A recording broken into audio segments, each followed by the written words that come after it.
Protocol, ठीक है। Geneva protocol क्यों आया था? जेनीवा प्रोटोकॉल 1925 में, डेट भी आता है एग्जाम में, ठीक है ना, ये प्रीवियस ईयर क्वेश्चन है। ऐसा नहीं कि मैं मतलब अपनी तरफ से कुछ बोल रही हूँ। जेनीवा प्रोटोकॉल 1925 का याद भी करते चलना है। आज सब ट्रीटी पढ़ेंगे, वो एग्जाम में तुम लोग देखी होगी कितना सारा ट्रीटी आया हुआ है। जिनीवा प्रोटोकॉल आयर की ट्रीटी है सब, ठीक है ना। ये है जिनीवा प्रोटोकॉल। जिनीवा प्रोटोकॉल क्यों आई थी, इसका पर्पस क्या था? Prohibits prohibits the use of chemical and biological weapon warfare। मतलब जब वार हो, ठीक है ना, जब वार होगा, ठीक है, वार, ड्यूरिंग द वार, ना आप केमिकल वेपन को यूज कर सकते। अच्छा, छोटा छोटा नजर आ रहा है क्या? देखो तो बहुत छोटा है क्या? हेलो, मेरा तो ज़ूम किया हुआ है, हमको तो तुम लोग का ये नहीं, हाँ मैं मेरा इसको, तो ठीक है। ठीक है ना, क्योंकि मैं इसको बड़ा फॉन्ट करके लाई हूँ, छोटा नहीं है, ठीक है, ठीक है, ठीक है, ठीक है, मैं स्टार्ट कर रही हूँ, ठीक है ना। देखो, जिनीवा प्रोटोकॉल का पर्पस याद करना है, एग्जाम में आता है, ठीक है ना। ये आया क्यों था, इसका पर्पस देखो क्यों आया था। जिनीवा प्रोटोकॉल आया था कि जब वार होगा, ठीक है ना, वार होगा, जब दो कंट्री के बीच में वार होगा, ठीक है ना, मान लो कि ए और बी, ये दो कंट्री के बीच में वार हो रहा है, तो इस वार में ना तो आप केमिकल वेपन को यूज कर सकते हैं, ना आप बायोलॉजिकल वेपन को यूज कर सकते हैं, ठीक है ना। ये प्रोटोकॉल कब आई थी? ये 1925, मतलब 17 जून 1925 में जिनीवा प्रोटोकॉल आई थी। बट ये फोर्स में कब आई थी? 8 फैब 1928 में, ये फैब में, ये सॉरी, इनफोर्स में आई थी, ठीक है ना। एडॉप्ट का मतलब होता है साइनिंग, सिर्फ साइन करना। इनफोर्स का मतलब होता है रेटिफाई करना। ये बात याद रख लेना तुम लोग। मतलब वो अपना काम कर, आप काम करना स्टार्ट कर दिए। तो ये बात समझ में आ रहा है ना? जिनीवा प्रोटोकॉल का डेट क्या है, रट लो, ये बहुत बार एग्जाम में आया हुआ है। 1925, 1928, जिनीवा प्रोटोकॉल। पर्पस क्या है? ड्यूरिंग द वार, जब ए और बी के बीच में वार होगा, दो कंट्री के बीच में जब वार होता है, तो ना तो केमिकल वेपन यूज कर सकते हैं, ना बायोलॉजिकल वेपन यूज कर सकते हैं। ये प्रोहिबिट करने आई थी the use of chemical and biological weapon को in warfare. Next question, Antarctic treaty. Antarctic treaty तो एग्जाम में बहुत बार आया हुआ है। इवन 2025 का भी ये क्वेश्चन है, अंटार्कटिक ट्रीटी। चलो, अंटार्कटिक ट्रीटी क्या है? यहाँ पे जो रेड वाला वो याद करना है, ठीक है ना, जो रेड हाईलाइट है वो याद करना है। बाकी जो मैं जिनीवा प्रोटोकॉल में सब याद करना है, 2 लाइन तो है उसमें, क्या छोड़ना है। यहाँ पे देखो, अंटार्कटिक ट्रीटी कब आई थी? तो 1 दिसंबर 1959 में आई थी। कहाँ पर? Washington DC. और ये इफेक्ट में कब आई थी? तो 23 जून 1961, ठीक है। अंटार्कटिक ट्रीटी कब आई थी? अंटार्कटिक ट्रीटी जो है ये 1959 में आई थी, बट ये फोर्स में कब आई थी, इफेक्ट में कब आई थी? 1961 में। इसका पर्पस क्या है? देखो क्या बोला, पर्पस क्या है, बोला कि एंटार्क्टिका में, ये समझो अंटार्कटिका है, ठीक है ना। तो ये इस ट्रीटी में ये बोला गया था कि जो अंटार्कटिक रीजन है, जो अंटार्कटिक रीजन है, समझो, लेके मान लो कि ये अंटार्कटिक रीजन है, ठीक है। यहाँ पे आप किसी भी तरह का साइंटिफिक रिसर्च कर सकते हैं, ठीक है ना। Promote for the freedom of the scientific research, आप यहाँ पे साइंटिफिक रिसर्च कर सकते हैं अंटार्कटिक रीजन में, ठीक है ना। लेकिन पर्पस क्या होना चाहिए? पर्पस पीसफुल होना चाहिए, ठीक है ना। आप साइंटिफिक रिसर्च कर सकते हैं अंटार्कटिक रीजन में, पर्पस पीसफुल होना चाहिए। बट आप क्या नहीं कर सकते हैं? Provision of military activities, nuclear test, आप यहाँ पे न्यूक्लियर टेस्ट नहीं कर सकते, किसी भी तरह का न्यूक्लियर टेस्ट आप अंटार्कटिक रीजन में नहीं कर सकते हैं।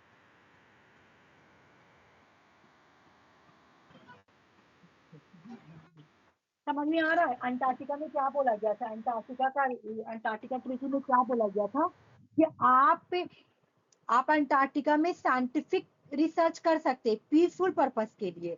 बट आप क्या नहीं कर सकते हैं?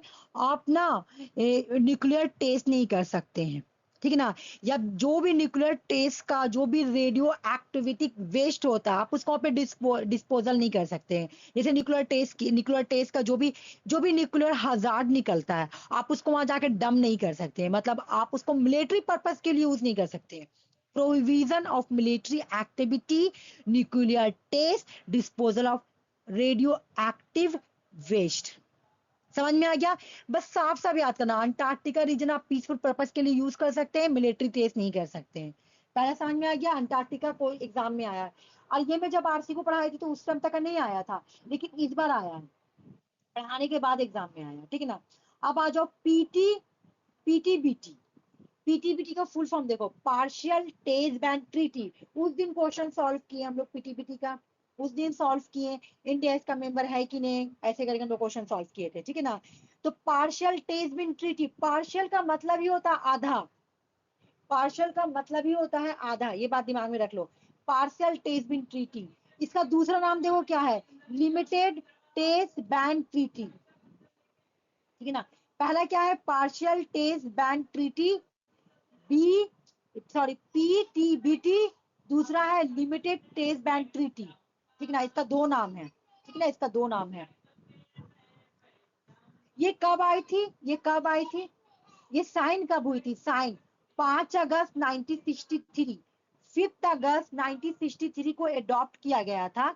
बट ये फोर्स में कब आई थी, फोर्सिंग डेट आया है पूरा, ये 10 अक्टूबर 1963, 10 अक्टूबर भी आया था, ठीक है। 90 मतलब एक क्वेश्चन ऐसे था कि पीटीपीटी कब आया, ठीक है ना, तो उसमें 1963 सब में था, ठीक है ना। लेकिन ये जो मंथ वाला है ना वो चेंजिंग था, तो तुमको मंथ भी याद करना है कि 10 अक्टूबर, 10 अक्टूबर 1963 में यहाँ पे क्या बोला गया, देखो यहाँ पे क्या बोला गया, ठीक है ना। यहाँ ऐसे भी थोड़ा बंद कर देना डोर, क्या बोला गया देखो, बोला कि आप देखो यहाँ पे क्या बोला, अगर आपको देखो ये न्यूक्लियर ट्रीटी है, ये जितने भी ट्रीटी है ना ये सब न्यूक्लियर, ये न्यूक्लियर टेस्ट ट्रीटी को रोकने के लिए आई है ना, ये न्यूक्लियर टेस्ट पे रोक लगाने के लिए आई है।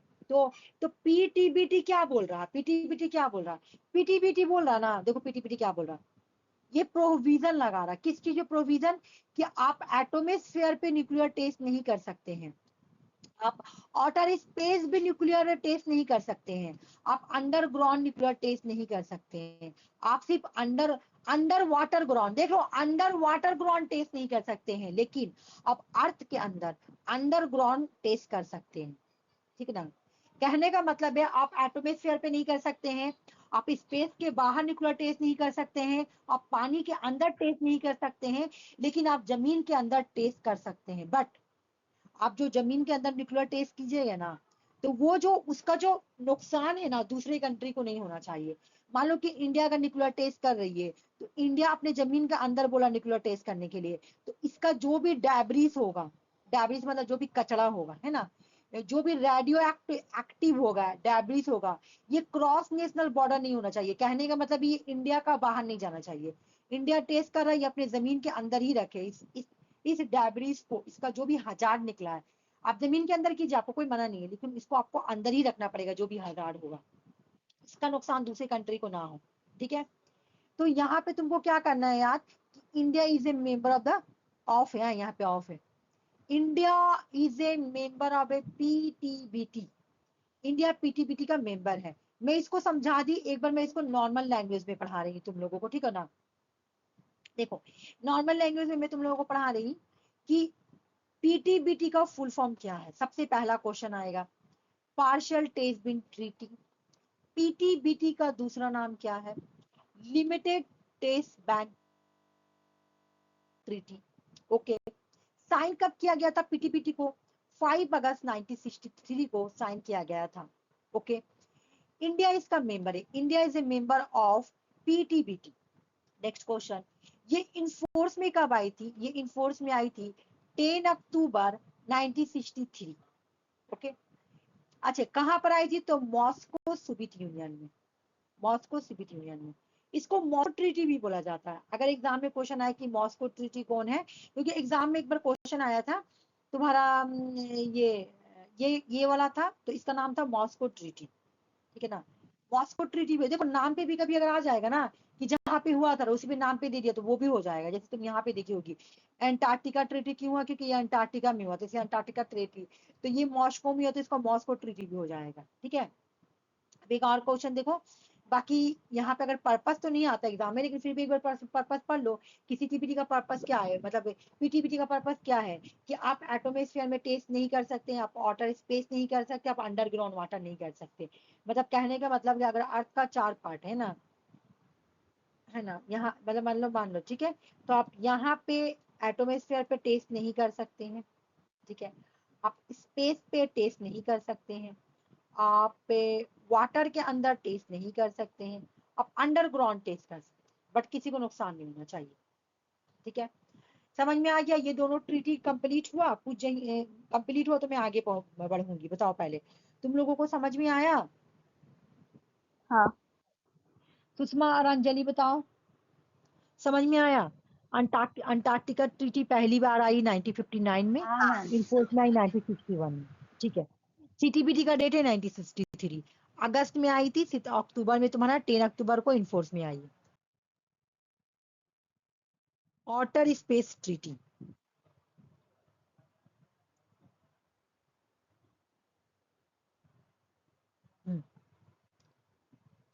ये ट्रीटी जो है ना प्रीवियस ईयर क्वेश्चन है, सारा ही ट्रीटी प्रीवियस ईयर क्वेश्चन है। 2025 का ही क्वेश्चन है। आरसी 2025 का क्वेश्चन था कि 2024 का है ये हाँ, ऑटर स्पेस, अभी रिसेंट वाला है, है ना? वही तो अभी रिसेंट वाला है। हाँ, आइए मैं पहले ही करवा चुकी थी, ठीक है। 1967 में ऑटर स्पेस ट्रीटी आई थी। ऑटर स्पेस का मतलब ही क्या बोला कि आप स्पेस के बाहर नहीं कर सकते टेस्ट। कहने का मतलब यहाँ पे ये बोल रहा, देखो क्या बोल रहा कि आप अर्थ, आप है ना मून पे टेस्ट नहीं कर सकते हैं, आप ऑर्बिट के ऊपर टेस्ट नहीं कर सकते, आप स्पेस के बाहर टेस्ट नहीं कर सकते, किसी भी तरह का सेलेस्टियल बॉडी पे आप टेस्ट नहीं कर सकते, न्यूक्लियर टेस्ट, जितनी भी ट्रीटी आई है न्यूक्लियर टेस्ट को रोकने के लिए आई है, याद रखना। आप है ना provisions of placing defence of mass destruction, आप ऑर्बिट पे टेस्ट नहीं कर सकते, जो अर्थ का ऑर्बिट है आप उस पे टेस्ट नहीं कर सकते, आप मून के ऊपर नहीं कर सकते, कोई भी सेलेस्टियल बॉडी पे आप टेस्ट नहीं कर सकते। इस ट्रीटी का नाम है ऑटर स्पेस ट्रीटी। ये ट्रीटी आई कब थी? 27 जनवरी 1967, 1967 और 1960 10 अक्टूबर 1967 वो इनफोर्स में आई है, ठीक है ना, इनफोर्स में आई है। ये ट्रीटी किसके किसके बीच में हुई थी? यूनाइटेड स्टेट्स, सोवियत यूनियन और यूके के बीच में हुई है। इसको इंडिया ने कब रेटिफाई किया था? इंडिया ने इसको साइन भी किया था, रेटिफाई भी किया था 1957 में। मैं एक बार तुम लोग को रिवाइज कर रही हूँ। बताओ तो जेनीवा जो प्रोटोकॉल है वो कब की ट्रीटी है? जेनीवा प्रोटोकॉल की ट्रीटी का डेट बताओ तो। 1925 में आया था और 1928 में इन्फोर्स में आया था जेनेवा ट्रीटी, बैन लगाने के लिए केमिकल वेपन्स और बायोलॉजिकल वेपन्स को यूज से। ठीक है, अब तुम लोग मुझे बताओ कि अंटार्कटिका ट्रीटी कब आया था? 1959 में आया, 1961 में इन्फोर्स में आया। ठीक है, देख रही हो सुषमा, अभी फिर मैं पूछूंगी, ठीक है, अभी मत बता पाओ कोई बात नहीं, लेकिन अभी तुम लोग को दो, जब मैं फिर बाद में पूछूंगी तो बताना पड़ेगा। दीदी मेरा 1961 ना में एक इन्फोर्स में। प्रॉब्लम है, हमको ईयर एकदम याद नहीं होता, एकदम भी नहीं, हमको बहुत तो प्रॉब्लम होता रिवीजन है करो याद ना, तो रिवीजन करो, देखो ऐसे याद हम करो कि रिवीजन जिनीवा करते पहले हैं आई। पता है, फिर भी भूल जाते हैं। नहीं तो करना पड़ेगा ना, एग्जाम में जो तुम्हारा आ रहा, तुम देख रही हो एग्जाम में सब आया हुआ हाँ बहुत क्वेश्चन आ है। रहा है। है ना, आया हुआ क्वेश्चन है। ठीक है, हो रहा तो बताओ। और अंजलि भी, अच्छा पहली बार मत बताओ, पहली बार आरसी को बताने दो, दूसरा बार तुम्हें बताना। आरसी उसके बाद क्या था बताओ, उसके बाद कौन सा ट्रीटी था? तो उसके बाद सीटीबीटी था, पार्शियल टेस्ट बैन ट्रीटी, जो कि कब था? 1963 में आया, 5 अगस्त 1963 में, और इन्फोर्स में आया 10 अक्टूबर 1963 में। 3 याद हो गया, 3 ही ट्रीटी याद हो गया। अभी फिर हम लोग रिवीजन करेंगे, रिवीजन करते हुए चलेंगे, ठीक है ना, जितना याद हुआ हुआ, नहीं याद हुआ फिर बाद में याद कर लेंगे, ठीक है। कोशिश करना पड़ेगा ना सुषमा, भागोगी तो कैसे चलेगा? हम लोग इतना बड़ा एग्जाम का प्रिपरेशन करें, जो यूपीएससी प्रिपरेशन करता होगा तो उनको वो भी तो कुछ ना कुछ देखो, जो लड़की अभी यूपीएससी निकाली है वो भी तो हार्ड वर्किंग की होगी, तब भी यूपीएससी जैसा एग्जाम निकाली है। हम लोगों को चीज से भागना नहीं है, उसको हम लोग को याद करना है, याद रख लेना। कभी भी कोई चीज से भागना नहीं, क्योंकि हम लोग जो एग्जाम का प्रिपरेशन कर रहे हैं वो यूपीएससी के बाद आती है ना, इतना बड़ा एग्जाम का प्रिपरेशन कर रहे हैं। तो तुम ये सोचोगे कि मैं इससे भागू, मैं डेट ना याद करूं, तो बिल्कुल भी नहीं, हमको करना है, नहीं हर हाल में नहीं करना है। भागना नहीं चाहते हैं पर याद नहीं हो पाता है हमको। नहीं, कोशिश वही करो है। ना, कोशिश करो, सुनो मेरी बात, ट्राई तो करो, कम से कम ट्राई तो करो कि ठीक है मैं कुछ कुछ बोल रहा हूँ, अगर तुम 5 याद की उसमें से 2 ही याद रह जाए तो कम से कम याद तो कुछ तो हुआ, ना का जगह कुछ तो हाँ हुआ ना, ये बात मेरे कहने का मतलब, ठीक है। चलो मैं नेक्स्ट बता रही हूँ, ठीक है ना। ये तो हो गया ऑटर स्पेस। अब यहाँ पे आ जाओ, आउटर स्पेस का मैं बता चुकी हूँ, आउटर स्पेस कब की है, 1967 की है। पर्पस क्या है, आप स्पेस के बाहर मून पर ऑर्बिट पर टेस्ट नहीं कर सकते। नेक्स्ट आ गया, देखो क्या बोला, ये भी क्वेश्चन आया हुआ है, ठीक है ना, Latin America nuclear free zone treaty. Latin America, एक मिनट में कलर चेंज कर देती, Latin America nuclear free zone treaty, okay. इसका दूसरा नाम देखो, ट्रीटी ऑफ टी लैट लोको। नाम कितना हार्ड है, ट्रीटी ऑफ टी लेट लो लॉलको, ठीक है, ट्रीटी ऑफ टी लेट लॉलको इसका दूसरा नाम है। दोनों में से कोई भी एक नाम आएगा तो यही हो जाएगा। देखो यहाँ पे नाम से ही तुम्हारा आंसर बन जाएगा। यहाँ पे क्या बोल रहा कि जो लातिन अमेरिका है ना, जो लातिन अमेरिका, ठीक है, जो लातिन अमेरिका है, ठीक है, मान लो कि ये लातिन अमेरिका है, ये लातिन अमेरिका है, तो बोल रहा है कि यहाँ पर लातिन अमेरिका को ना न्यूक्लियर फ्री जोन रखना है। न्यूक्लियर फ्री जोन मतलब किसी भी तरह का न्यूक्लियर एक्टिविटी जो है ना, यहाँ लातिन अमेरिका में नहीं करना है। इसका पहला पर्पस देखो, यहाँ पर्पस पढ़ो क्या बोला, the treaty provision nuclear weapons in Latin America and the Caribbean, making it's first densely populated region in the world because nuclear weapon free zone. मतलब यहाँ पे हम लोगों को इसको न्यूक्लियर वेपन फ्री जोन बनाना है। मतलब लातिन अमेरिका में किसी भी तरह का न्यूक्लियर टेस्ट नहीं करना होगा, इसको न्यूक्लियर टेस्ट से फ्री रखना होगा, ठीक है ना। ऐसा जोन बना के रखना है जहाँ पे किसी भी तरह का न्यूक्लियर टेस्ट ना हो। ये भी देखो सेम डेट में आई है, 1967 में आई है आउटर स्पेस की तरह, लेकिन फोर्स में कब आई है, 1968 की तरह, ठीक है ना। देखो हम लोगों का जब नेट क्वालिफाई हो जाएगा, ठीक है ना। देखो मैं तुम लोगों को फिर से बता रही हूँ क्योंकि तुम लोग सब क्लास में है। देखो तुम लोग ना इस बार अगर राजस्थान पीएससी निकल रहा ना, तो तुम लोग राजस्थान पीएससी दे देना, ठीक है ना, क्योंकि वहां तुम लोग डायरेक्ट प्रोफेसर का जॉब होगा। नेट में क्या है, नेट देने के बाद फिर इंटरव्यू दो, ई दो, ऊ दो। किसी भी स्टेट का पीएससी एग्जाम निकल रहा, अब बोल रहा हूँ उसमें कि नेट नहीं है कंपलसरी, तुम लोग दे देना। मुझे बहुत अफसोस लगा, मैं आरसी को नहीं बताई, मुझे पता ही नहीं था। तो उस टाइम तो आरसी और अंजलि दोनों ही मेरे पास पढ़ती थी, हम दोनों को ही बताते कि तुम लोग है ना राजस्थान पीएससी भरो। राजस्थान पीएससी भरने से क्या होता कि तुम लोग अगर क्वालिफाई हो जाती, तुम लोग को डायरेक्ट प्रोफेसर में जॉब मिल जाता, इधर उधर देने का नहीं होता, ठीक है ना। मुझे भी नहीं पता था, मुझे जब पता चला तो मुझे बहुत अफसोस लगा। उस समय सुषमा नहीं पढ़ती थी जब फॉर्म निकला था, लेकिन अंजलि और आरसी थी, तो मैं इन लोगों को बता देती कि हाँ, लेकिन मुझे नॉलेज नहीं था। मुझे यही था कि पीएससी निकला है तो नेट मांगेगा, जैसे एमपी में नेट मांगा है। अभी देखो महाराष्ट्र पीएससी निकलने वाला है, तो तुम लोग नजर रखना, महाराष्ट्र पीएससी निकलेगा तो नजर रखना, देखना उसमें क्या मांग रहा, नेट मांग रहा कि नहीं मांग रहा। नहीं मांगेगा तो भर देना तुम लोग, और क्या, प्रिपरेशन तो रहेगा, एग्जाम देना सिर्फ रहेगा, ठीक है। तो प्रिपरेशन उसी तरह रखो कि अगर कोई पीएससी भी निकले तो हम दे दें। प्रिपरेशन उसी तरह रखना है कि जो भी पीएससी निकले बस हम दे दें। मेरा फ्रेंड बोला ना कि राजस्थान पीएससी जब भी निकलता है ना तो वो नेट नहीं मांगता है, ठीक है। तो तुम लोग इस बात पे ध्यान रखना, मतलब प्रिपरेशन ही ऐसे रखो। मतलब ज्यादा प्रायोरिटी अगर तुम लोग को देना है तो राजस्थान पीएससी पे दो। बोलो क्यों, क्योंकि नेट निकलने के बाद तुम लोगों को फिर से मतलब प्रिपरेशन करना पड़ेगा पीएससी के लिए या फिर इंटरव्यू के लिए। लेकिन अगर राजस्थान पीएससी निकल जा रहा, घर से अलाउ है कि कहीं भी जाके तुम जॉब कर लो, और राजस्थान पीएससी निकल जा रहा तुम लोग का, तो वहां पे डायरेक्ट ही तुमको जॉब मिलेगा। तो मेरा तो बेनिफिट वही ना हुआ, राजस्थान पीएससी हुआ ना, है ना, हुआ कि नहीं हुआ। तो वही मैं बोल रही हूँ कि प्रिपरेशन ऐसा रखो, कहीं पर भी चुको मत कि हाँ मुझे ये चीज नहीं याद करना है, क्योंकि पीएससी एग्जाम देंगे कहीं से भी क्वेश्चन आ जाएगा, ठीक है। तो ये वाला हो गया ना कि लातिन अमेरिका कब आया था, Latin America nuclear nuclear weapon free zone treaty कब आया था, 1967 में आया था। इनफोर्स में कब आया था, 1968 में आया था, ठीक है। समझ में आ गया। या हम लोग 5 ट्रीटी पढ़े, हम लोग 5 ट्रीटी पढ़े। ये आ गया तुम्हारा नेक्स्ट एनपीटी। एनपीटी बहुत बार पढ़ाए हैं, एनपीटी बहुत बार पढ़ाए हैं, है ना। एनपीटी का तो डेट याद होगा ना, 1968 में आया था, इनफोर्स हुआ था 1970s में, एक्सटेंड कर दिया गया था एनपीटी को 1995 तक। अगर क्वेश्चन एग्जाम पे आए कि एनपीटी कब आया था, तो सबसे ज्यादा एग्जाम में 1968 आता है, ठीक है ना। अगर इन्फोर्सिंग डेट पूछे, ठीक है, अगर इन्फोर्सिंग डेट पूछे कि एनपीटी कब आया था, इस इन्फोर्स कब हुआ था, तो 1970 में इन्फोर्स हुआ था। 1970 में इन्फोर्स हुआ था। इसको एक्सटेंड कर दिया गया था, इस ट्रीटी को कितने साल के लिए एक्सटेंड किया गया था, तो 1995, ठीक है। उसके बाद बोला कि इसका 3 पर्पस था, ये ट्रीटी आया था तो 3 बात बोला था। एक बात बोला था कि non proliferation treaty, full form ही है नॉन प्रोलिफरेशन, ठीक है ना। एनपीटी का फुल फॉर्म तुम देखोगे तो है non proliferation of nuclear weapon. Non proliferation का मतलब होता है डिसआर्मामेंट, न्यूक्लियर वेपन को फैलने से रोकना। नॉन प्रोलिफरेशन का मतलब होता है कि जो न्यूक्लियर वेपन्स है ना उसको स्प्रेड होने से रोकना, ठीक है। तो एनपीटी का पहला पर्पस क्या है, नॉन प्रोलिफरेशन। नॉन प्रोलिफरेशन का मतलब क्या है, न्यूक्लियर वेपन को स्प्रेड होने से रोकना। दूसरा बोला डिसआर्मामेंट।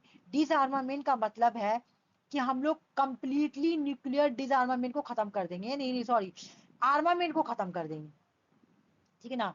आर्मामेंट है ना, आर्मामेंट का मतलब जिसके बाद न्यूक्लियर वेपन्स है ना। तो हम क्या करेंगे, आर्मामेंट को जीरो कर देंगे, न्यूक्लियर वेपन्स को जीरो कर देंगे, है ना, जीरो कर देंगे। और क्या कर देंगे, डिसआर्मामेंट ला देंगे, डिसआर्मामेंट, ठीक है। फिर बोल रहा कि अगर हम लोगों को न्यूक्लियर एनर्जी यूज करना है ना तो पीसफुल पर्पस के लिए यूज करेंगे बस। तो एनपीटी आई थी 1960s में, 1968 में, और इनफोर्स में आया था 1970s में। इसका डेट एक्सटेंड किया गया था 1995 तक का। उसके बाद तुम लोग देखी होगी, अभी हम लोग क्वेश्चन सॉल्व किए थे साल्ट 1। साल्ट 1 कब आया था, तो साल्ट 1 आया था 1969। बहुत बार क्वेश्चन आया हुआ है, सिर्फ डेट आता है। साल्ट 1 कब आया था, 1961 में आया, 1969 में। खत्म कब हुआ, 1979 में खत्म हो गया। साल्ट 1 कब आया था, तो साल्ट 1 जो है वो 1969 में आया था। ये खत्म कब हुआ, तो 1972 में खत्म हो गया। इसका पर्पस क्या था, क्यों आया था, ये निगोशिएशन था, ये निगोशिएशन था। इसको डेटान का पीरियड भी बोलते हैं। यहाँ पे तुम्हारा ड्यूरिंग द कोल्ड वार चल रहा था। यहाँ पे दोनों कंट्री, यूएस के प्रेसिडेंट रिचर्ड नैक्सन और सोवियत यूनियन के सेक्रेटरी ब्रेजनेव, दोनों मिलकर बातचीत करते हैं, नेगोशिएशंस करते हैं। ये एक तरह का strategic arms limitation talks agreement है। सैल्ट का फुल फॉर्म सेट में आया था एक साल एग्जाम में, सैल्ट का फुल फॉर्म आया था। तो सैल्ट का फुल फॉर्म देखो क्या है, स्ट्रैटेजिक है, आर्म्स है, लिमिटेशंस है, टॉक यानी बातचीत करने का एग्रीमेंट है। Strategic arms limitation talk agreement, SALT 1 1969 का है। 1972 में कंक्लूड मतलब खत्म हो गई थी। यहाँ पे 2 एग्रीमेंट आया था, 2 एग्रीमेंट का नाम क्या है, एक का नाम है एंटी बैलिस्टिक मिसाइल्स, एबीएम आया था इस ट्रीटी में। दूसरा interim agreement on strategic offensive arms आया था इस ट्रीटी में, सैल्ट 1 में, ठीक है ना। हम लोग कितना ट्रीटी पढ़ लिए, हम लोग 9 ट्रीटी पढ़ लिए, ठीक है ना। एक बार हम लोग इसको रिवीजन करेंगे। तुम लोग पहला वाला ट्रीटी का कम से कम आरसी मत बताना। मुझे ना अंजलि बताओ, पहला कौन, ये जिनीवा प्रोटोकॉल का डेट बताओ, जिनीवा प्रोटोकॉल का डेट बताओ। अगर नहीं याद है तो बोल दो नहीं। अंजलि जिनीवा हाँ प्रोटोकॉल का नहीं डेट याद है बताओ। हमको। नहीं याद है। सुषमा तुमको याद है, नहीं नहीं याद है 1949। हमको। चलो जिनीवा प्रोटोकॉल 1925 की है। 1925 रटो कम से कम, 1925 में आई थी, 1928 में पहला ट्रीटी, न्यूक्लियर ट्रीटी 1925 में आई है जिनीवा प्रोटोकॉल। डेट भी पूछता है ना एग्जाम में, पहला ट्रीटी का डेट भी पूछता है, फिर क्रोनोलॉजिकल ऑर्डर दे देगा, ठीक है ना। चलो पढ़ो, 1925 में आई थी जिनीवा प्रोटोकॉल, कब आई थी, 1925 में। इनफोर्स में कब आई है, 1928 में, ठीक है। इसके बाद ट्रीटी, अच्छा आप बताओ अंटार्कटिका ट्रीटी का डेट याद है, अंटार्कटिक ट्रीटी का डेट किसी, आरसी को छोड़ के तुम लोग दोनों में से किसी को भी याद है अंटार्कटिक ट्रीटी का डेट, नहीं 1959। 1950, हाँ बिल्कुल सही बोली, हाँ 1959। इनफोर्स डेट याद है, इनफोर्स डेट 1961, 1961 है इनफोर्सिंग डेट, ठीक है। 1960। हाँ 1961, देखो पहले क्या हुआ, जिनीवा प्रोटोकॉल 1925 1928, फिर अंटार्कटिका जो है 1959 में आई थी, 1961 में तुम्हारा इनफोर्स में आ गई थी। अब मुझे तुम लोग बताना, पी टी बी टी का डेट याद है, पीटीपीटी का डेट याद है, 1969। 1963, ठीक है 1963, ठीक है। इन्फोर्सिंग डेट होगा 10 अक्टूबर 1963, और ये आया भी था 1963। 5 अगस्त 1963 में आया था। उसके बाद कौन सा ट्रीटी है? उसके बाद 1963 हो गया। उसके बाद तुम्हारा है हाँ आउटर स्पेस ट्रीटी।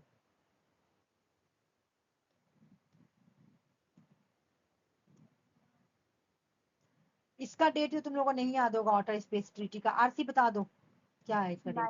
1967 1960 हाँ 1967 है आउटर स्पेस ट्रीटी का, ठीक है ना। आउटर स्पेस ट्रीटी का डेट क्या है? 1968 है, ये सॉरी 1967 है।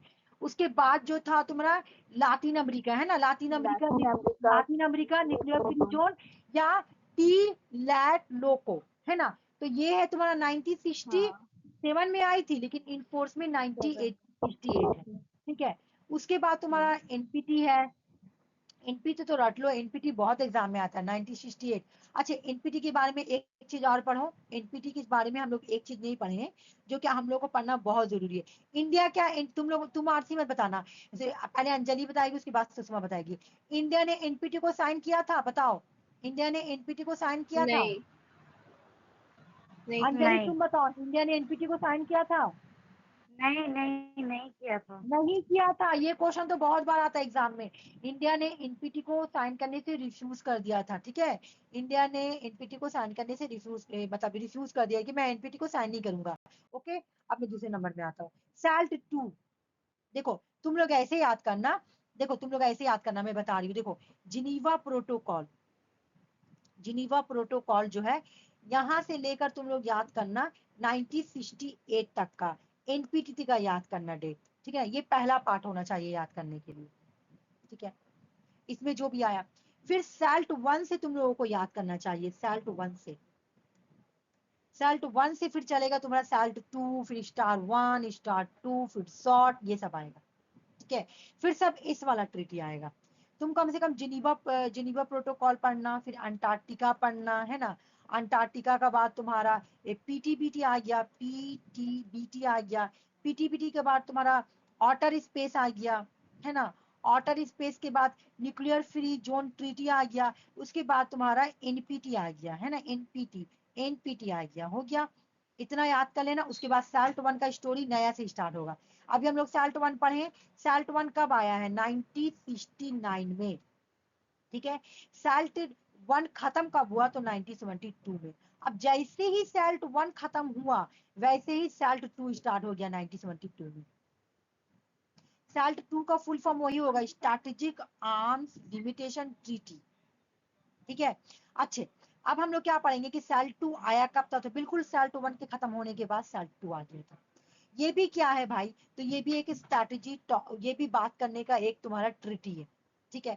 खत्म कब हुआ था? 1979 में। किसके बीच में हुआ था? यूएस प्रेसिडेंट जिमी कार्टर है और सोवियत यूनियन जनरल सेक्रेटरी वही ब्रेजनेव, लियोनार्ड ब्रेजनेव, ठीक है ना। सैल 2 का इंपॉर्टेंट बात एक बार पढ़ेंगे। सैल 2 इसको यूएस ने कभी रेटिफाई नहीं किया था, ये बात सुनो। सैल्ट 2 जो है ना, ये वाला जो है ना, ये अनसक्सेस हुआ था, ठीक है।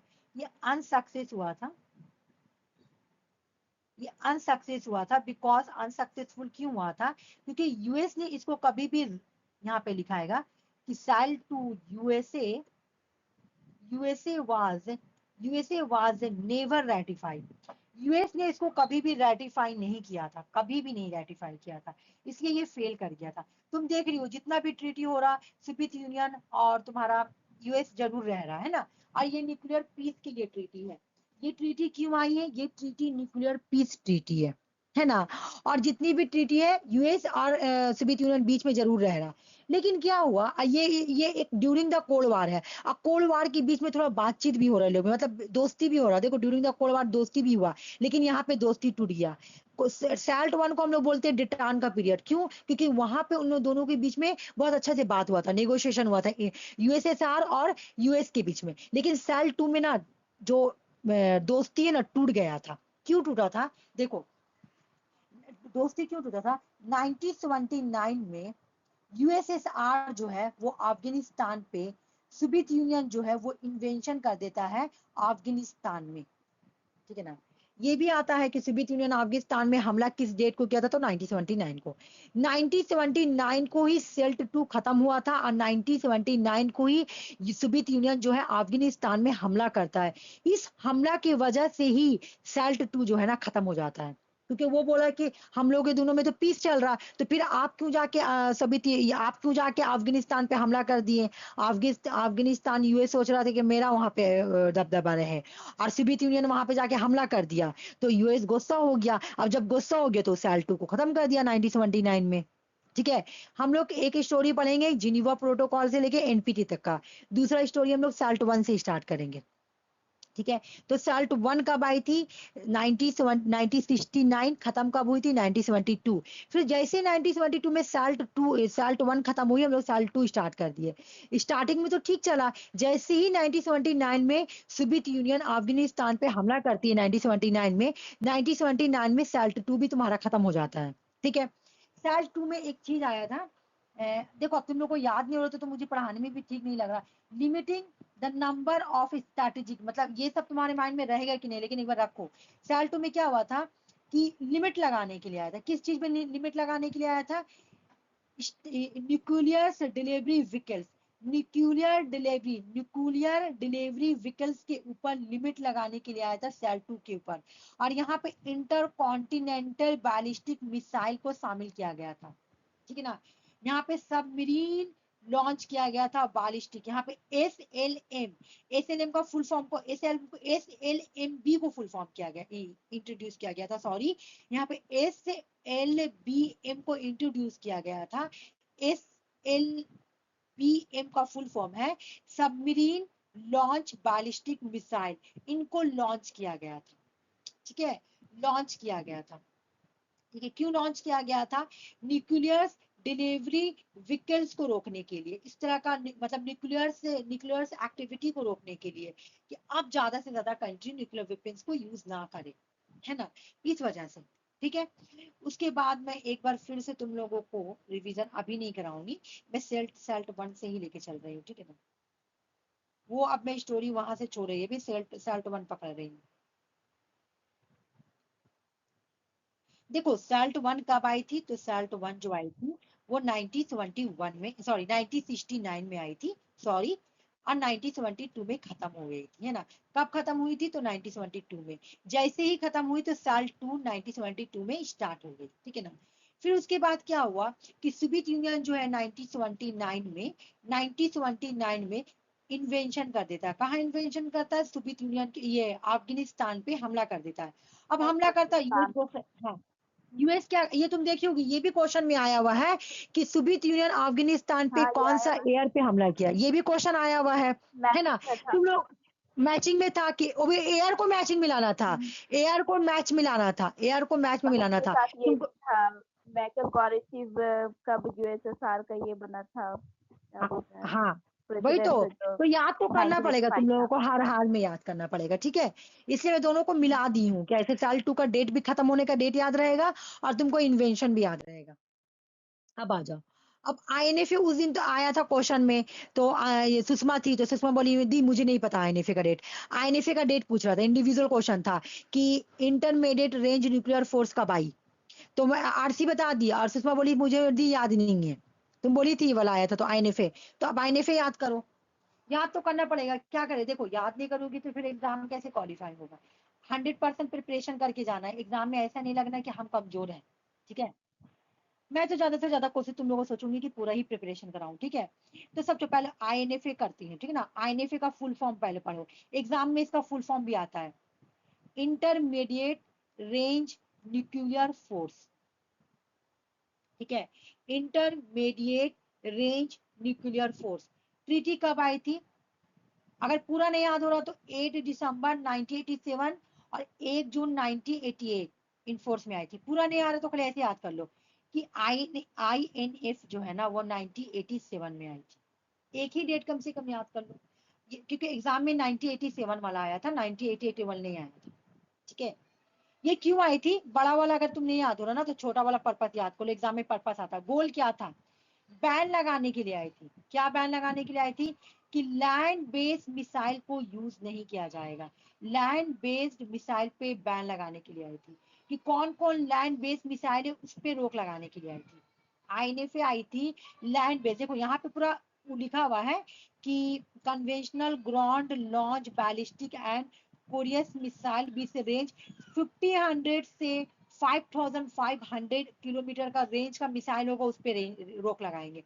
लेकिन तुमको ये सब नहीं याद करना है, तुमको सिर्फ याद करना है कि लैंड बेस्ड मिसाइल जो है ना उस पे बैन लगाने के लिए आई थी।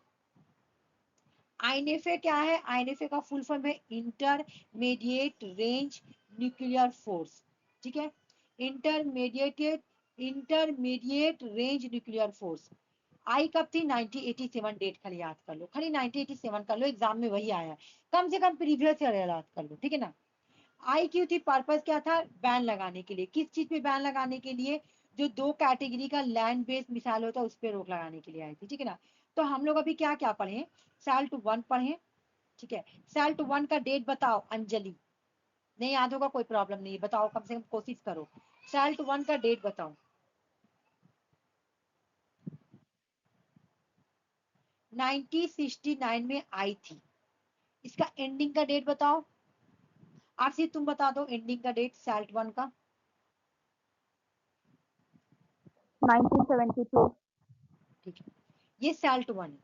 सैल्ट 1 1960। सब तो देखो डेट ही डेट वाइज है, डेट वाइज है। कोई 1 साल कोई 2 साल गैपिंग करके ही आया है, अगर तुम लोग देखोगी तो। ठीक है ना, सब गैप 1 साल 2 साल करके गैपिंग करके आया है। ठीक है, कम से कम कोशिश करो, कोशिश करने से ही होगा ना, कोशिश नहीं करोगी तो कैसे होगा। सैल्ट 2 का डेट बताओ, कौन बताएगा सैल्ट 2 का डेट? ये तो बहुत हल्का है। इसका एंडिंग डेट ले लो ना, इसका एंडिंग डेट ले लो। ठीक है, हाँ, इसका एंडिंग डेट ले लो। 1979 1979 तुम्हारा इसका हो गया, सोवियत यूनियन जब हमला किया था, इसका खत्म डेट भी हो गया याद। ठीक है, ऐसे करके ना, मैं याद करो, नहीं याद करोगी तो कैसे, तुम छोड़ दोगी तो कैसे होगा एग्जाम में। एकदम छोड़ दोगी तो कि हेलो। नहीं मुझे याद ही नहीं करना। हाँ हाँ, आवाज आ रहा तुम्हारा, बोलो। आवाज आ रहा है ठीक है, अंजलि अभी तुम्हारी। आवाज आ रहा है ना? हाँ, दम क्लियर आवाज आ रहा, पहले भी तुम्हारा आवाज आ रहा था। ठीक है, देखो लेट तो हो रहा नहीं, मुझे, अभी बट आप मैं पूछ रहे थे साल्ट वन का तो नहीं आवाज आ रहा था। अच्छा ठीक है, कोई बात नहीं। ठीक है, ठीक है, तो देखो ये तो याद करना है क्योंकि एग्जाम में क्वेश्चन आ रहे हैं, आयर से क्वेश्चन ज्यादा आ रहा है, तो याद तो करना है। ठीक है ना। अब देखो, अभी मैं तुम लोग से पूछ रही हूँ, मुझे एक क्वेश्चन अंजलि बताना, एक क्वेश्चन सुषमा बताना। जिनीवा प्रोटोकॉल का डेट बताओ जल्दी सनी।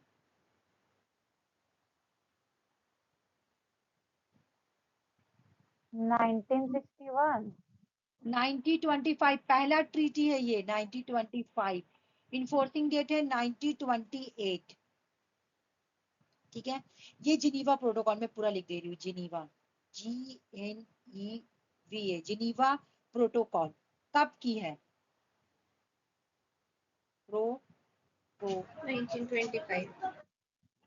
ठीक है, हो गया। अब सुषमा बताना मुझे, उसके बाद मैं आरसी से भी पूछूंगी। अब सुषमा मुझे बताना, सुषमा तुम बताओ, PTBT का डेट बताओ। 1963। बिल्कुल 1963, ऐसी करके याद हो जाएगा। इसका इन्फोर्सिंग डेट, इसका एडॉप्ट डेट दोनों सेम है। ठीक है, आरसी तुमसे थोड़ा हार्ड पूछूंगी, बताओ पीटीबीटी के बाद कौन सा आया था? इसके बाद पीटीबीटी इसके बाद कौन सा आया के था? बाद ऑटर स्पेस आया था। डेट बताओ, ऑटर स्पेस डेट बताओ। 1967। 1967। देखो, आरसी को भी स्टार्टिंग में याद करने में प्रॉब्लम हुआ था, लेकिन हम उसको याद कराए, वो कोशिश की तो याद हो गया, भागेंगे तो फिर नहीं याद होगा। ठीक है, ठीक है, चलो अब मैं दूसरा बता रही हूँ। ठीक है, कम से कम इतना करो कि कुछ तो याद हो जाए, फिर दोबारा जब रिवीजन कराऊंगी तो कुछ याद हो जाएगा। ठीक है, इस तरह से। अब दम नहीं याद करेंगे तो फिर नहीं हो पाएगा ना। चलो आ जाओ। मैं भी जब प्रिपरेशन करती थी तो मुझे भी कुछ कुछ लगता था कि मैं याद ना करूं, लेकिन मेरे माइंड में ये बात आता था कि मैं कितना भागू, मान लो कि मैं अभी याद नहीं करूँ, फिर इससे कोई हार्ड चीज आएगा तो फिर उससे भी मुझे भागना पड़ेगा। कम से कम मैं कोशिश करके देख रही हूँ कि मुझसे याद हो रहा कि नहीं, क्योंकि हम लोग इतना बड़ा एग्जाम का प्रिपरेशन कर रहे हैं, असिस्टेंट प्रोफेसर एग्जाम के लिए प्रिपरेशन कर रहे हैं, तो मुझे तो वो स्टार्टिंग करना में होगा। आपको भी प्रॉब्लम हुआ था इसका डेट याद तब करने में? मेरे मैं पास इसके मैं ऐसे ही लिए याद बहुत कराती थी प्रॉब्लम आरती है। को। आरसीसीबी में वाले बहुत पूछती याद थी कि थी। बताओ इसका डेट क्या होगा, और और ये फिर फिर उस पूछती, वक्त हाँ हुआ जब ये वाला ही आया और ये वाला सही हुआ। हाँ, और जैसे ही याद कराए हालांकि एग्जाम में वही फर्स्ट क्वेश्चन पार्ट भी नहीं आया। हुए, लेकिन ये वाला सही हम्म, हुआ तो खुशी हुआ कि हाँ याद किया हुआ हम्म, सही हुआ। तब और खूब आपका पता उससे पहले नहीं आता था एग्जाम में, और आरसी को हम खूब रटवाए, और एग्जाम दोनों बार एग्जाम में आया, एक लाइन बात बाय नहीं लाइन आ गया। है, लैंड टू लैंड सब आ गया। तो वही कहने का मतलब है कि याद करो, हमको सब पढ़ना है, मतलब मैं जो पढ़ाऊंगी उसको तुम लोगों को सब पढ़ना है, बिल्कुल तकिया कलाम का जैसा याद करना है, कि तुमको अफसोस ना हो कि मेरे को तो मैम पढ़ाई थी या दी पढ़ाई थी और मैं पढ़ नहीं पाई। मैं अपने तरफ से पूरा कोशिश करूंगी, ठीक है ना। अब आया स्टार वन, ठीक है, स्टार वन आया। स्टार वन कब आया देख लो, 1991 में आया, ठीक है, और 1994 में इनफोर्स में आया, ठीक है। अच्छा, स्टार वन में प्रेसिडेंट कौन था, तो प्रेसिडेंट जॉर्ज एच बुश, और सोवियत यूनियन माइकल गोर्बाचेव है। तुम लोग यहाँ पे एक चीज याद कर दीजिए, जब स्टार वन आया तो तुम्हारा कोल्ड वार खत्म हुआ है ना, स्टार वन आया तो कोल्ड वार खत्म हुआ तुम्हारा, देख लो कोल्ड वार खत्म हुआ है ना। और माइकल गोर्बाचेव थे, हम बार बार बोलती हूँ कि सोवियत यूनियन का जब डिसइंटीग्रेशन हुआ था तो उसका रिस्पॉन्सिबल कौन माना जाता है, माइकल गोर्बाचेव को, क्योंकि माइकल गोर्बाचेव क्या क्या लाए थे, ग्लास नोट्स है ना, ये सब लाए थे, तो उसकी वजह से वहां पे फेलियर हो गया था, ठीक है।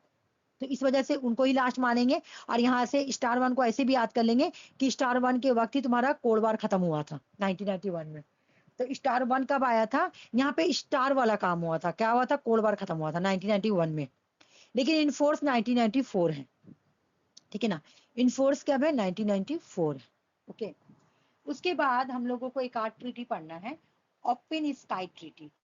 ओपन स्काई ट्रीटी 1992 की है, और ये कहाँ पे आई थी, हेल्सिनिक की है।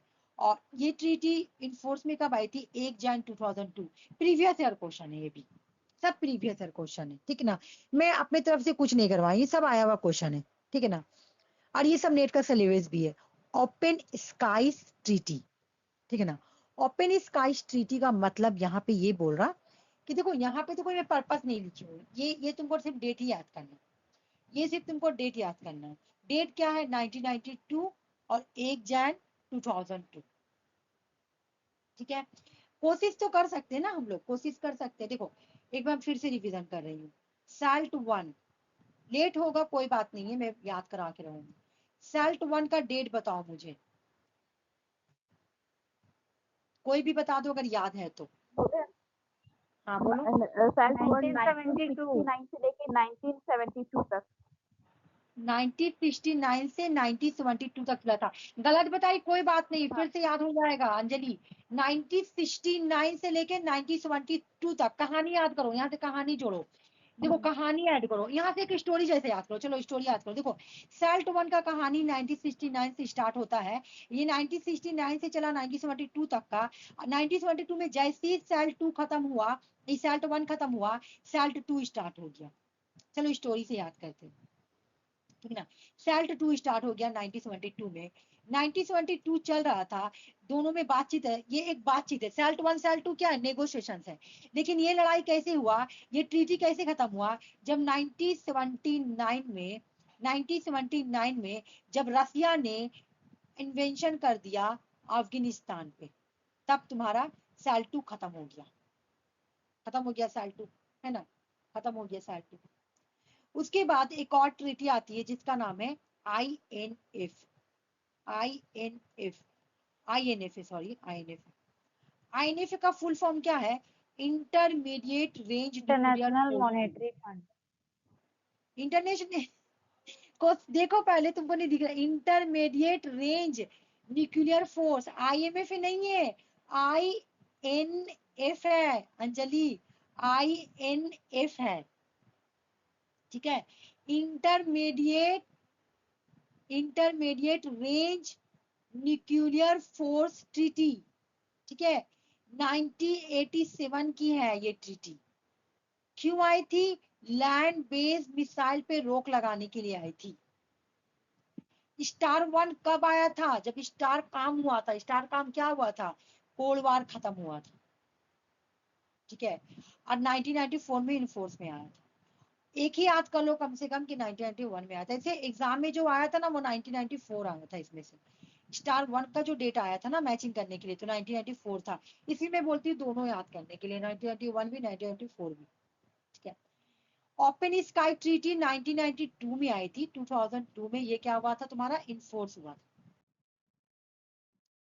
अब स्टार 2 आया, तो स्टार 2 1993 की है, ये 1993 में ही हुआ था। यहाँ पे तो क्या बोला गया था, पर्पस क्या था, बैन लगाने के लिए आई थी, ये पीवाई की क्वेश्चन है।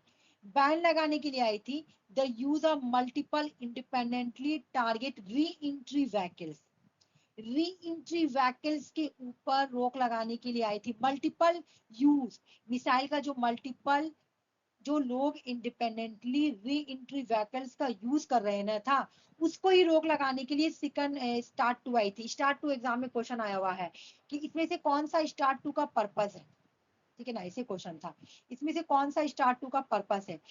MIRSVS पर्पस है। MIR का फुल फॉर्म क्या होगा, multiple independent target re entry vehicles, इसी के लिए आई थी, ठीक है, इसी के लिए आई थी, ठीक है ना। री एंट्री याद कर लो, री एंट्री व्हीकल्स किससे जुड़ा हुआ है, re entry vehicles, re entry vehicle star 2 से जुड़ा हुआ है। एग्जाम में बस री एंट्री से ही आंसर बजाना था, ठीक है ना। किसके किसके बीच में हुआ था देख लो, जॉर्ज बुश थे, लेकिन अब रसिया है, सोवियत यूनियन नहीं है, क्योंकि सोवियत यूनियन तो टूट गई, अब रसिया बन गई। प्रेसिडेंट कौन थे, बोरिस याल्टसिन थे, है ना, याल्टसिन थे, बोरिस याल्टसिन थे, है ना। अब तुम्हारा सोवियत यूनियन नहीं बल्कि अब रसिया है। पहला बार न्यूक्लियर ट्रीटी कौन सा ऐसा था जहां पे सोवियत यूनियन नहीं बल्कि कौन है, रसिया है, वही तुम्हारा स्टार 2, क्योंकि स्टार 1 में ही टूट गई थी तो स्टार 2 में कौन रहेगा, रशिया ही रहेगा, ठीक है ना। री एंट्री व्हीकल से कौन जुड़ा हुआ, स्टार 2 जुड़ा हुआ, एग्जाम में आया हुआ प्रीवियस ईयर क्वेश्चन है, ठीक है ना। नेक्स्ट क्वेश्चन आओ, देखो पहले अगर याद करेंगे तो सैल्ट 1, तुम लोग मत बोलना, मैं ही करा देती हूँ, ठीक है ना। सैल्ट 1 1969 की है, खत्म कब हुई, 1972। सैल्ट 2 कब की ट्रीटी है, सैल्ट 2 तो 1972 की है, 1972 to 79। हाँ 1979 बिल्कुल। देखो आरती को भी जब मैं पहला बार याद कराई थी ना तो इसको नहीं याद हो रहा था, लेकिन इसी तरह से मैं बार बार पूछती रही ना तो याद हो गया, दिमाग पे जोर डालने से याद हो जाएगा, ठीक है ना। उसके बाद तुम्हारा मैं क्या बोली थी, INF आया, INF, INF का डेट क्या है, 1987 और 1988 में इनफोर्स आया। प्रीवियस ईयर क्वेश्चन कौन वाला, ये वाला, ठीक है। फिर उसके बाद हमारे स्टार काम हुआ था, स्टार काम क्या हुआ था भाई, स्टार काम का डेट बता दो अगर याद है तो, कम से कम 1991 स्टार्ट 1। 1991 स्टार आया था, और इसका ये कब ये हुआ था इनफोर्स, 1994 में। 1994 और स्काईज आया था, sky open treaty, 1992 sky open treaty ने, ओपन स्काई ट्रीटी है सॉरी, ओपन स्काई ट्रीटी कब पे है, तो तुम्हारा 1992 के, सब डेट वाइज है, देखो ना 1992 में ओपन स्काई और 2002 में इनफोर्स में आई, ठीक है ना। उसके बाद स्टार 2, तो स्टार 2 कब की है, बिल्कुल 1993 की है, 1993 1993 की है, इसमें कोई डेट ही नहीं दिया, इन्फोर्समेंट डेट वगैरह नहीं दिया। इसका पर्पस क्या था, ये री एंट्री व्हीकल्स पे रोक लगाने आई थी, री एंट्री व्हीकल्स पे रोक लगाने के लिए आई थी। यहाँ तक खत्म हो गया बनो निश्चय। ये एग्जाम में बहुत बार क्वेश्चन आया हुआ है, ठीक है, ये अलग से पढ़ेंगे। अब वहां से कहानी खत्म करो, 2 पार्ट कहानी खत्म, ये तीसरा पार्ट है, ठीक है। ये क्वेश्चन कैसे आता है एग्जाम में मैं बता दे रही हूँ, ये क्वेश्चन बहुत बार एग्जाम में आया हुआ, ये 3-4 तरीका से क्वेश्चन आता है एग्जाम में। पहला क्वेश्चन आता है तुम्हारा कि वेपन ऑफ मास डिस्ट्रक्शन का मतलब क्या होता है, पहले मतलब समझो। वेपन ऑफ मास डिस्ट्रक्शन का मतलब होता है nuclear, radiological, chemical and biological other weapon. जो तुम्हारा न्यूक्लियर वेपन्स होता है, जो रेडियोलॉजिकल वेपन होता है, जो केमिकल वेपन होता है, जो बायोलॉजिकल वेपन होता है, वो सभी तुम्हारा वेपन ऑफ मास डिस्ट्रक्शन है। और वेपन ऑफ मास डिस्ट्रक्शन उसको बोलते हैं जिससे बहुत ही नुकसान हो, जैसे मैं एक एग्जांपल हमेशा देती हूँ, बायोलॉजिकल वेपन, कोविड-19 को क्या बोला जाता है? चाइना का बायोलॉजिकल वेपन। तुम अगर आर्टिकल निकाल के नेट पे पढ़ोगी ना, तुम नेट पे जाके सर्च करो कोविड-19 के बारे में कि वो एक्चुअल में आया कहाँ से, तो उसके बारे में साफ-साफ बहुत सारे स्कॉलर ने लिखा है कि जो कोविड-19 है ना, वो चाइना का बायोलॉजिकल वेपन है। ठीक है ना? बायोलॉजिकल वेपन का मतलब वो जानबूझकर वो बीमारी को फैलाया है, अपना इकोनॉमिक्स को ग्रो करने के लिए, जिससे वेपन ऑफ मास डिस्ट्रक्शन हो, जिससे बर्बादी बहुत बड़े लेवल पे हो। कोविड-19 में जो बर्बादी हुआ तो वो बड़े लेवल पे ही बर्बादी था, समझो, उसको तो रोक दिया गया। लेकिन चाइना ने सोचा था उसे बायो बहुत ही वेपन ऑफ मास डिस्ट्रक्शन हो। वेपन ऑफ मास डिस्ट्रक्शन का मतलब है ऐसा वेपन जिससे बहुत नुकसान हो। ठीक है? जैसे पहले जमाना में वार होता था, सुनो, पहले जमाने में जब वार होता था, पहले जमाना का वार होता था ना, जब बड़ा वर्ल्ड लेवल में, मान लो कि ए कंट्री और बी कंट्री के बीच में लड़ाई हो रहा, समझना, तो ए कंट्री पता क्या करता था, एक चूहा होता था, राइट चूहा, राइट बोला जाता था, ठीक है ना, राइट। तो ये व्हाइट कलर का होता था। ये जिस कंट्री में पाया जाता था ना, वहां के लोगों को हैजा, कौन कौन टाइप का बीमारी होता था, वो बीमारी हो जाता था।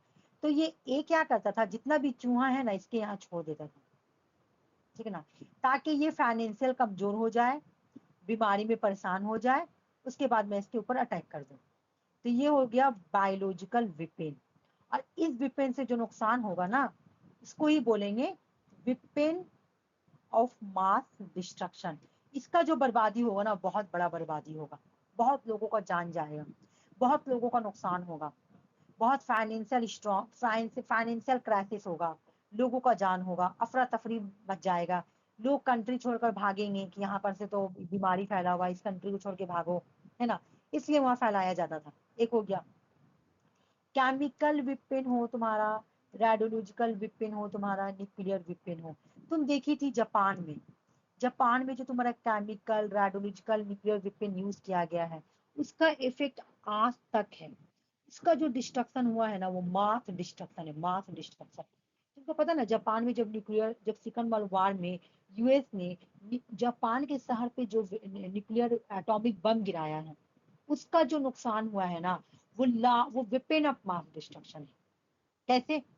वहां पे बोला जाता है आज भी बच्चा लोग पैदा होता है ना, तो टेढ़ा कुबड़ा बच्चा पैदा होता है, उसका जेनेटिक में चला गया था, कितना खतरनाक था, उसका जेनेटिक में चला गया था, सोचो, इंसान का जेनेटिक में चला गया था। मतलब कितना सोचने वाला बात है कि उसका नस्ल दर नस्ल बर्बाद हो गया।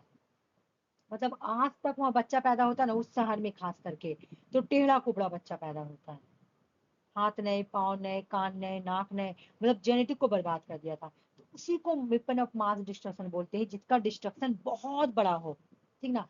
ऐसा न्यूक्लियर वेपन, ऐसा रेडियोलॉजिकल वेपन, ऐसा केमिकल वेपन, ऐसा बायोलॉजिकल वेपन जिसका बर्बादी मास हो, मास, ठीक है, जिसका बर्बादी मास लेवल पर हो, बड़े लेवल पे हो, ठीक है, उसी को बोलेंगे। तो what is a weapon of mass destruction? Weapon of mass destruction कौन कौन है? तो न्यूक्लियर में वेपन ऑफ मास डिस्ट्रक्शन के अंदर क्या क्या आएगा? न्यूक्लियर वेपन आएगा, रेडियोलॉजिकल वेपन आएगा, केमिकल वेपन आएगा, बायोलॉजिकल वेपन आएगा। हो गया, है ना। अब यहाँ पे क्या बोला गया कि ये जो वेपन ऑफ मास डिस्ट्रक्शन है, इसको रोकने के लिए कौन कौन सा ट्रीटी आई है, क्योंकि उतना देर से हम लोग पढ़ रहे थे तो न्यूक्लियर ट्रीटी पढ़ रहे थे, लेकिन यहाँ पे न्यूक्लियर और वेपन, यहाँ पे वेपन ऑफ मास डिस्ट्रक्शन वाला बात आ गया, है ना। वेपन ऑफ मास डिस्ट्रक्शन के अंदर खास कर दो ट्रीटी आती है। एक ट्रीटी का नाम है तुम्हारा बायोलॉजिकल वेपन केमिकल कन्वेंशन, और एक का नाम है केमिकल वेपन कन्वेंशन। देखो, एक एग्जाम में क्वेश्चन आया था कि वेपन ऑफ मास डिस्ट्रक्शन के अंदर क्या क्या आती है, तुम्हारा न्यूक्लियर था, रेडियोलॉजिकल था, केमिकल था, बायोलॉजिकल था, और तो ये सब आंसर हो गया तुम्हारा। दूसरा क्वेश्चन आया कि वेपन ऑफ मास डिस्ट्रक्शन के लिए कौन कौन सा ट्रीटी आई है, तो तुम्हारा हो जाएगा biological weapon convention, chemical weapon convention. Answer बन गया, दोनों ही आंसर बन गया। अब तीसरा एग्जाम में क्वेश्चन आया है कि केमिकल वेपन कन्वेंशन का डेट क्या है, कब आई है, जो कि तुम लोग को याद करने में भी बहुत प्रॉब्लम हो रहा है। 1993 में आई है, ठीक है। इफेक्ट में कब आई है? तो 1997 में आई है। और ये क्वेश्चन कैसे आई? स्टेटमेंट में वाला आया है। देखो, एक स्टेटमेंट, दो स्टेटमेंट, तीन स्टेटमेंट, चार स्टेटमेंट दिया हुआ। एग्जाम में क्वेश्चन दिया हुआ है कि ये तुम्हारा इसका डेट गलत दिया हुआ था, इसका इन्फोर्सिंग डेट गलत लिखा हुआ है कि जो केमिकल वेपन है वो आई है 1922 में, जबकि ये 1977 में इन्फोर्स में आई है और ये 1993 में आई है। तो इसका डेट याद करना बहुत जरूरी है, इसलिए मैं इतना हाईलाइट की हूँ। केमिकल वेपन कन्वेंशन कब आई थी? 1993 में सिग्नेचर हुआ था और 1997 में इसको इफेक्ट में आई है, ठीक ना। इंडिया इसका मेंबर कब बनी है? तो 1993 में इसका इंडिया मेंबर बन गई है। अब इधर देखो, बायोलॉजिकल वेपन कन्वेंशन जो है WBC, ये प्रोहिबिट लगाने आई है। Prohibit development of production, acquisition, transfer, stockpiling and use of biological या टॉक्सिन वेपन। ये लोग आखिर ये दोनों कन्वेंशन आई क्यों है? ये दोनों कन्वेंशन आई है कि किसी लोग जो है ना किसी भी तरह का बायोलॉजिकल वेपन ना यूज करे, मतलब कंट्रीज किसी भी तरह का बायोलॉजिकल वेपन को यूज ना करे, केमिकल वेपन को यूज ना करे, रेडियोलॉजिकल वेपन को यूज ना करे, न्यूक्लियर वेपन को यूज ना करे, है ना, उस पे बैन लगाने के लिए आई है। क्यों भाई? क्योंकि उससे वेपन ऑफ मास डिस्ट्रक्शन होता है। इन्होंने बोला it was the first multilateral डिसआर्मामेंट treaty, जो कि बैन लगाने के लिए आई है entire category of weapon of mass destruction. जिस जिस से वेपन ऑफ मास डिस्ट्रक्शन होगा मैं उस पे रोक लगाने के लिए आया हूँ। अब मेरा नाम क्या है? Biological weapon convention. Biological weapon convention 1972 में आई है, सेल 2 का वक्त आई, देख लो सेल 2 के वक्त आई है, लेकिन 1975 में खत्म हो गई ये ट्रीटी, सॉरी इनफोर्स में आई। 1972 में इसको साइन किया गया था और 1972 में इनफोर्स में आई है, ठीक है। अगर तुमसे मैं पूछूं कि कौन सा ऐसा ट्रीटी है जो वेपन ऑफ मास डिस्ट्रक्शन के लिए आई थी, तो बायोलॉजिकल वेपन कन्वेंशन है, ट्रीटी नहीं है। फिर केमिकल वेपन ऑफ कन्वेंशन, एक 1993 में आई थी, 1997 में खत्म हुई थी। एक जो है जो बायोलॉजिकल है वो 1972 में सेल 2 के साथ आई थी, लेकिन इनफोर्स में कब आई थी? तो 1975 में इनफोर्स में आई थी। ये वाला पेज क्लियर है? मैं दूसरे पेज में चलूं? हाँ अब आता है सीटीबीटी। तुम लोग देखी होगी सीटीबीटी, खुद से ही तुम लोग ऑब्जर्व की होगी एग्जाम में कितना बार क्वेश्चन आया। अब देखो ये क्वेश्चन तो ये मैं वाला यार हमको याद है क्योंकि ये मेरा डेट ऑफ बर्थ से मैच करता है। ये तुम्हारा डेट ऑफ बर्थ से मैच करता है, ठीक है ना। अब इसी का आधा याद करो ना, तो इसी का आधा। अब चलो तुमको ये सीटीबीटी है ना, यहाँ पी लगा दो ना, यहाँ पी लगा दो। तुम वो याद करने का ट्रिक देखो, पीटीबीटी, ठीक है। और इसी का आधा करो ना, इसी का आधा कर दो, हो गया याद, हुआ याद। इसी का हाँ आधा किए, पी लगा दिए, पार्शियल टेस्टमेंट ट्रीटी हो गया। इसी का डेट आधा किए तो तुम्हारा इसका डेट हो गया 1963। पीटीबीटी का पीटीबीटी सीटीबीटी मिला हुआ देख लो ना, ये 1976 का है, 1963 का है। आधा कर दो, 9 का आधा करो 6 करो, और 6 का आधा 3 करो, बन गया डेट। अब मैं पूछूंगी तुम लोगों को सीटीबीटी का डेट बताओ और पीटीबीटी का डेट बता दोगी, ठीक है ना। अब देखो ये क्वेश्चन इंडिविजुअल भी आया हुआ, तुम देखी होगी सुषमा, ये इंडिविजुअल भी आया हुआ है। हाँ, कॉम्प्रिहेंसिव याद है। टेस्ट, हाँ, comprehensive nuclear test ban treaty CTBT 24 सितंबर 1996 में आई थी, लेकिन हाँ ये, हाँ ठीक है, 1996 में आई थी। और ये क्यों आई थी? वही एनपीटी वाला काम, नॉन प्रोलिफरेशन ट्रीटी, मतलब न्यूक्लियर वेपन कंट्रीज को रोकना। ये एक इंटरनेशनल ट्रीटी है जिसका एम था बैनिंग करना, बैन लगाना all nuclear explosions of both civilian या मिलिट्री। जो भी सिविलियन हो या मिलिट्री पर्पस के लिए अब न्यूक्लियर वेपन्स को यूज, न्यूक्लियर एक्सप्लोशन नहीं किया जाएगा, यानी न्यूक्लियर टेस्ट नहीं किया जाएगा। ये प्रमोट करता है डिसआर्मामेंट, और ये रोकता किसको है? Prevalent proliferation of nuclear weapons, मतलब न्यूक्लियर वेपन्स को बढ़ने से रोकता है ये। इंडिया ने इसको कभी साइन ही नहीं किया, India has not sign CTBT. एक बात सुनो, एक चीज मेरा बात सुनो, यहाँ पे तुम लोगों को एक चीज, पीटीबीटी को इंडिया साइन किया, इंडिया इसको साइन किया है, इंडिया इसका मेंबर है, लेकिन सीटीबीटी का नहीं है। इंडिया इसको कभी साइन नहीं किया है। इंडिया ना तो एनपीटी को साइन किया है, इंडिया ना तो सीटीबीटी को साइन किया है, ठीक है। सीटीबीटी और एनपीटी को साइन नहीं किया है लेकिन पीटीबीटी को किया है। हाँ ठीक है, समझ में आ गया। इसका डेट तुम लोग को आसानी से याद हो गया।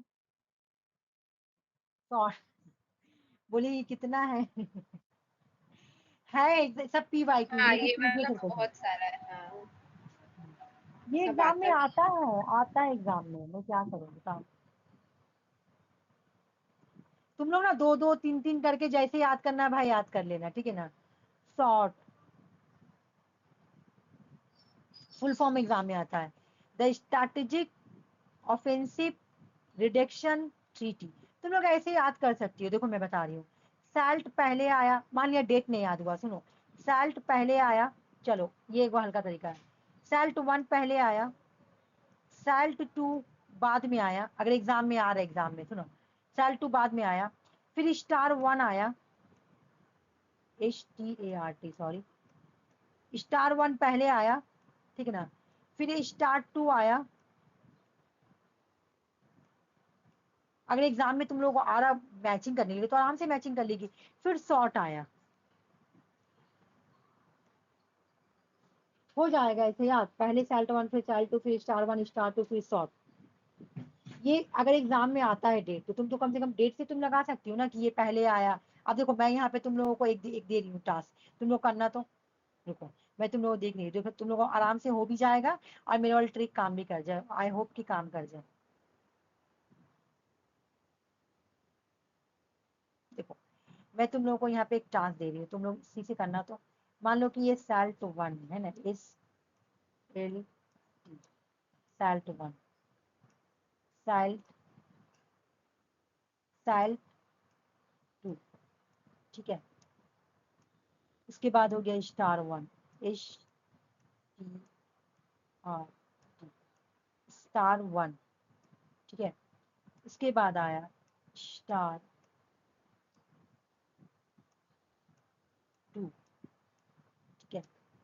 मैं ये इतने से दे रही हूँ चारों का, कि शॉर्ट तो तुम्हारे सामने ही है। मैं सबका ना ये दे रही हूँ, मतलब साइनिंग डेट दे रही हूँ, ठीक है। मैं सबका साइनिंग डेट दे रही हूँ, रुक जाओ।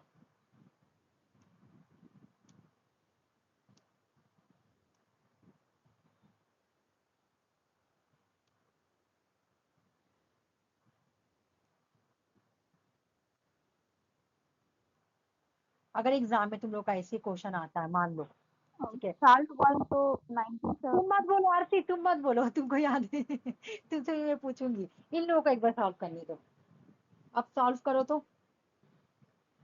इन लोगों का नहीं तो फिर मैं तुमसे पूछूंगी तुमको याद हो गया ना, इसलिए लोग याद है। नहीं हमको लगा कि मिस्टेक हो गया इसीलिए हम बता रहे थे, नहीं हमको नहीं मैच करने, पता था मैचिंग कि। दी हूँ, मैचिंग दी हूँ, मैचिंग। अच्छा अच्छा, हाँ ठीक है ठीक है। रुक जाओ, सॉल्ट 1 मैचिंग तो दी हूँ। 1979 होगा। 79 79 कैसे होगा? सैल्ट 1 पहले आया ना, तो 1969 ना पहले होगा, ठीक है। उसके बाद उसके बाद क्या होगा, देखो 90 सैल्ट 1 पहले आया तो 90, जो कम एज, जो कम ईयर है उससे मैच करूंगी। फिर जो उससे कम है उससे मैच कर दूंगी, फिर उससे जो कम है उससे मैच कर दूंगी, फिर उससे जो कम है उससे मैच कर दूंगी। लो ऐसे भी तो कम से कम याद कर लो। सैल्ट 1 सैल्ट 2 सैल्ट 3, नहीं सैल्ट 1 पहले आया, सैल्ट 2 आया, फिर सैल्ट, हाँ सॉल्ट 1 ऐसे और तो कम सॉल्ट से 2 में 10 साल का डिफरेंसेस है ना। हाँ बिल्कुल। अगर सैल्ट 1 पहले आया, फिर सैल्ट 2 आया, फिर स्टार 1 आया, स्टार 2 आया, फिर लास्ट में तुम्हारा सॉर्ट आया, ठीक है। फिर सॉर्ट आया।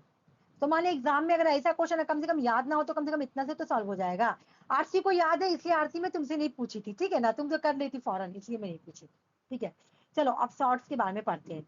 इसका full form, the strategic offensive reduction treaty. इसको मास्को ट्रीटी बोलते हैं, इसको भी मास्को ट्रीटी बोलते हैं, ठीक ना। ये 2002 में आई थी। यहाँ पे प्रेसिडेंट जॉर्ज डब्ल्यू बुश थे, यूनाइटेड स्टेट से। रशिया से पुतिन थे, व्लादिमीर पुतिन, ठीक है ना। ये देखो यहाँ पे लिखा हुआ, ये 2002 में आई थी और 2003 में ये इन्फोर्स हो गई थी। शॉर्ट का देख लो, याद कर लो, आरसी और तुम्हारा ये अंजलि और सुषमा सब याद कर लो। शॉर्ट का डेट क्या है 2002, इन्फोर्स डेट क्या है 2003, ठीक है। अच्छा आरसी तुम बताओ, तुमसे भी पूछ ही लेती हूँ, आईएनएफए का हाँ डेट बताओ, आईएनएफ का डेट बताओ। 1987 में आया और 88 में इन्फोर्स में आया। हाँ ठीक है, ठीक है। चलो ये वाला कंप्लीट हो गया शॉर्ट। अब यहाँ आते हैं, international convention for the separation of act, international convention for the separation of act. ये एक्ट इसलिए इंपॉर्टेंट है ना, मैं इसका खूबी बता देती हूँ क्या है। International convention for the separation जो एक्ट है, ठीक है, ये न्यूक्लियर टेररिज्म के लिए है यार। ये न्यूक्लियर टेररिज्म मतलब टेररिज्म को, जो टेररिस्ट है ना उसको रोकना है, इस तरह का उनको न्यूक्लियर वेपन से रोकना है, मतलब टेररिज्म के पास न्यूक्लियर वेपन ना हो, इसलिए ये आया है। International convention for the separation of act जो है ये आया है टेररिज्म को रोकने के लिए, कि टेररिज्म के पास न्यूक्लियर वेपन्स ना हो, ठीक है। ये यूएन की ट्रीटी है, यूनाइटेड नेशंस की ट्रीटी है, ये यूएन की ट्रीटी है। इसे यूनाइटेड नेशन जनरल असेंबली ने 13 अप्रैल 2005 में लाया था, और ये सितंबर 2014 में ही सितंबर 2005 में ये फोर्स में आया था, सॉरी इसको सिग्नेचर किया गया था। इसको देखो यहाँ पे मैं बता रही हूँ, इसको यूएन ने, ये यूएन की है, तो यूएन ने इसको अडॉप्ट कब किया था, 13 अप्रैल यानी 13 अप्रैल 2005 में, ओके। लेकिन इसको सिग्नेचर किया गया था ओपन, मतलब ओपन किया गया था सिग्नेचर के लिए, कि मैं सिग्नेचर करने के लिए सभी कंट्री को बोला गया था कि जिसको भी सिग्नेचर करना है आ जाए। तो वो डेट कब से स्टार्ट हुआ था सिग्नेचर के लिए, ओपन कब हुआ था, तो 14 सितंबर 2005। ये इनफोर्स में कब आई है, 2005 में, ये 2007 में, सॉरी ये इनफोर्स में कब आई है, 2007 में। ये यूएन की है, ये यूएन की है, याद रखना, यूएन की ही एक ऐसी ट्रीटी, ये टेररिज्म को रोक लगाने के लिए आई थी, है ना, कि टेररिज्म के पास न्यूक्लियर वेपन्स ना हो। इंडिया ने इसे 2005 में साइन किया था, लेकिन इंडिया ने इसको रेटिफाई कब किया था, 2006 में। इसको ऐसे याद रखना कि इंडिया टेररिज्म को खत्म करने के लिए इंडिया हमेशा सपोर्ट में रहती है, इसलिए इंडिया ने इस ट्रीटी को साइन किया है। और ये ट्रीटी 2005 में आई थी और 2007 में ये इनफोर्स में आई थी, खाली ऐसे याद कर लेना। इंडिया ने 2005 में इसको साइन किया था और 2006 में इसको रेटिफाई किया था, ठीक है। अब न्यू स्टार देखो, न्यू स्टार देखो, पहले हम लोग क्या पढ़े, आ जाओ एक बार मैं सेल्ट वाला इस कहानी सुनाती हूँ। हम लोग पढ़े सेल्ट 1, हम लोग पढ़े सेल्ट 2, हम लोग पढ़े स्टार 1,